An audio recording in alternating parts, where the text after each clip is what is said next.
प्रथमतः मराठा बांधवांचं, विशेषतः मराठा बांधवांचं नेतृत्व करणाऱ्या मनोज जरांगे पाटलांचं आणि हे नेतृत्व उभं करणाऱ्या मराठा समाजाचं संपूर्ण देशांनी तर कौतुक केलंच पाहिजे, पण आपणसुद्धा आपल्या जातीची घाण आपल्या मनातून काढून थोडी जातीच्या बाहेर जाऊनसुद्धा या लढाऊ योद्ध्यांचं जे संविधानिक मार्गानं आपले हक्क आणि अधिकार मिळवण्यासाठी मागचे 40 ते 45 वर्ष चालत असलेली ही लढाई लढत होते, लढत राहिले, मेले तरी सोडले नाही, हारले तरी सोडले नाही. आज ते जिंकले आहेत. त्याच्यामुळं त्यांच्यामध्ये हरण्याचा, मरण्याचा, बलिदान देण्याचा जो आनंद आहे, त्या आनंदाची तुलना आपण इतर कुठल्याही आनंदासोबत करू शकत नाही. यासाठी मी मागे पण काही दिवसापूर्वी बोललो होतो की आपण एखाद्या आंदोलनाची दिशा ठरवतो, त्यावेळेस त्या आंदोलनाचं नेतृत्व करत असताना किंवा त्या आंदोलनाचं नेतृत्व करणाऱ्या व्यक्तीला साथ देत असताना समाज म्हणून आणि नेता म्हणून अशा दोन्हीही भूमिकामध्ये प्रत्येकालाच काम करावं लागतं. पण त्यामध्ये जर तुमचं व्हिजन क्लिअर नसेल, तुम्हाला काय मिळवायचं आहे हे जर क्लिअर नसेल, तर तुम्ही काहीही साध्य करू शकत नाही. त्यासाठी तुमचं व्हिजन क्लिअर पाहिजे. मराठा आरक्षण हे मराठा आंदोलकांचं व्हिजन क्लिअर होतं. त्यामुळं त्यासाठी ते काहीही करण्यासाठी समोर येत होते. मराठा आरक्षण हा विषय ज्या पद्धतीनं सरकारने हाताळला किंवा सरकारला तसा हाताळायला मनोज जरांगेंनी भाग पाडला, हा सुद्धा विषय अतिशय महत्त्वाचा आहे. कारण आपलं काय होतं, आपण आंदोलनं तर उभी करतो, पण जो आंदोलन उभं करतो आहे त्यालाच माहिती नसतं की आपण आंदोलन नेमकं कशासाठी उभं करतो आहे, त्याचा परिणाम काय होईल, त्याचे दुष्परिणाम काय होतील, सरकारसोबत आपण त्या आंदोलनाबद्दल डायलॉगबाजी कशी करावी, यासुद्धा अतिशय महत्त्वाच्या गोष्टी असतात. तुम्हाला माहीतच आहे, मागची 60 वर्ष झालं बाबासाहेब आंबेडकरांनी महाराष्ट्रातीलच नव्हे तर संपूर्ण देशातील बौद्धांना बौद्ध धम्माची दीक्षा दिली. पण आजही 60 वर्ष झाली त्या बौद्धांना, बाबासाहेब आंबेडकरांना अभिप्रेत असणारं बौद्ध म्हणून सर्टिफिकेट मिळत नाही. आजही त्यांना जातीचा दाखला हा महार म्हणून किंवा हिंदू महार म्हणूनच मिळतो. हे चळवळीचं अपयश मी तुम्हाला सांगतो. कारण आमच्या चळवळीमध्ये कुठल्याही नेत्याचं आजपर्यंत व्हिजन क्लिअर नाही. कारण त्याने कधी बाबासाहेब आंबेडकर, भारतीय राज्यघटना, संविधानाची चौकट, सुप्रीम कोर्ट ऑफ इंडियाचे निर्णय, हायकोर्टाचे निर्णय, सामाजिक जाणीवा नेणीवा या गोष्टीवर कधीही चिंतन आणि विचारमंथन केलेलं नाही. त्यामुळं आपल्या चळवळी ज्या भरकटलेल्या चळवळी आहेत, याच्यातून फक्त एकच साध्य होऊ शकतं, ते म्हणजे जिथं ॲट्रॉसिटी होईल तिथं जाऊन बोंबलायचं आणि घरी जाऊन झोपायचं. या पलीकडे आपण साध्य दुसरं काहीही करू शकत नाही. आणि मागच्या 60 वर्षामध्ये ते साध्य झालेलंही नाही. आलं का लक्षात? लाँग मार्च कशासाठी काढावा, लोकांना वेठीच कशासाठी धरावं, लोकांचा उपयोग कशासाठी करून घ्यावा, याचं जिवंत उदाहरण म्हणजे मनोज जरांगेची ही लाँग मार्च यात्रा आहे. याला लाँग मार्च म्हणतात.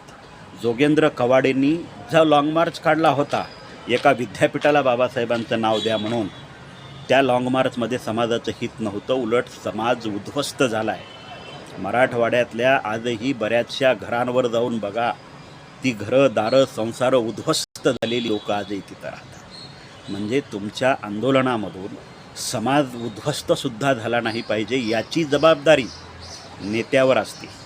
आणि ती जबाबदारी काटेकोरपणे मनोज जरांगे पाटलांनी पार पाडलेली आहे.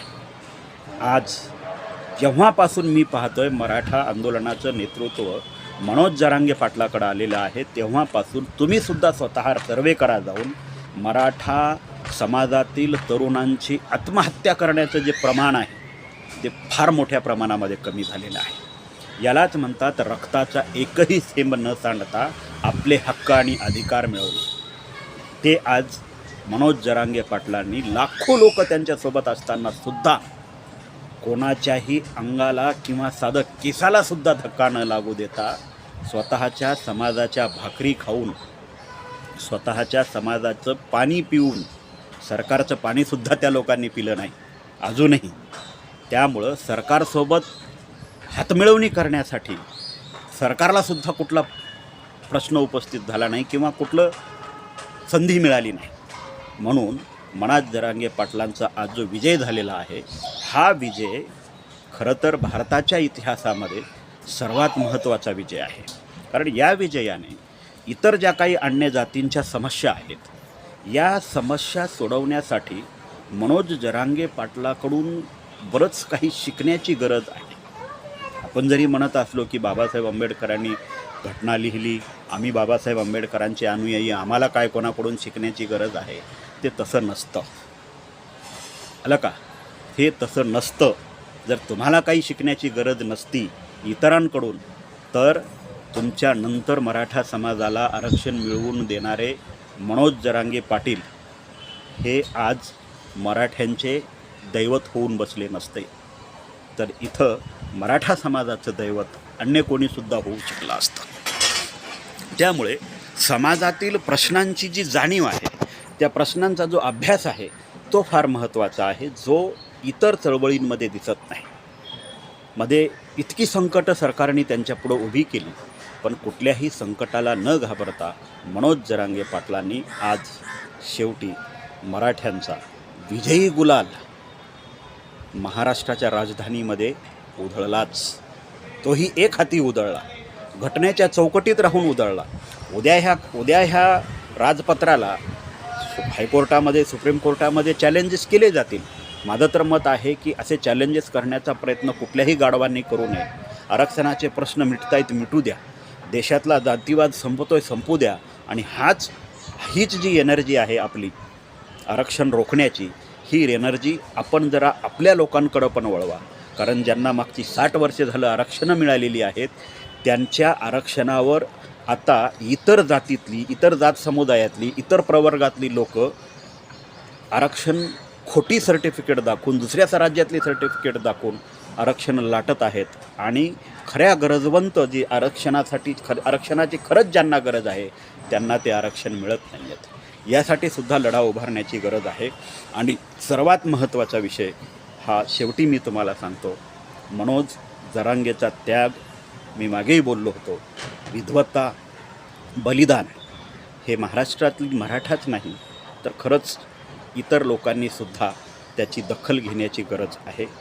त्याग आणि बलिदानाशिवाय या देशात कोणालाही काहीही सहजासहजी मिळालं नाही, पण त्याची जाणीव असणं प्रत्येक समुदायाला काळाची गरज असते.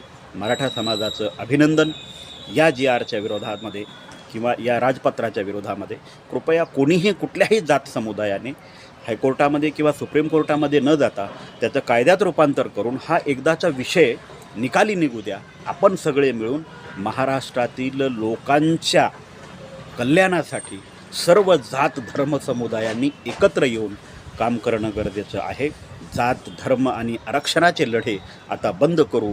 माणसाच्या विकासाचे लढे आता पुन्हा इथे उभारू. नमो बुद्धाय. जय भीम, जय भारत.